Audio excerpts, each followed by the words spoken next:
तिथं 5 वर्षात आपल्याकडं मोठ्या प्रमाणावर भटकी कुत्री दिसायला लागली, लोकांना चावायला लागली. लोक म्हणायला लागले, अरे एक कुत्र्याचा बंदोबस्त करा ना. जसं मोकाट जनावरांचा बंदोबस्त कोंडवाड्यामध्ये टाकून आपण करतो तसं कुत्र्याचा बंदोबस्त.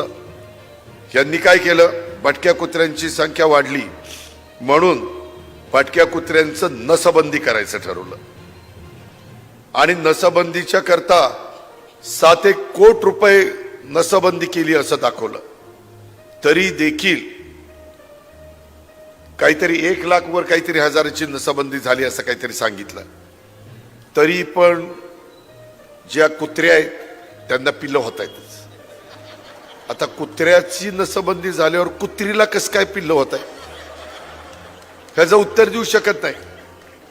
पैसे खाल्ले, अहो नसबंदीमध्ये पैसे खाणारी ही पिल्लावळ ही काय तुमचं माझं भलं करणार आहे, हा माझा तुम्हाला सवाल आहे.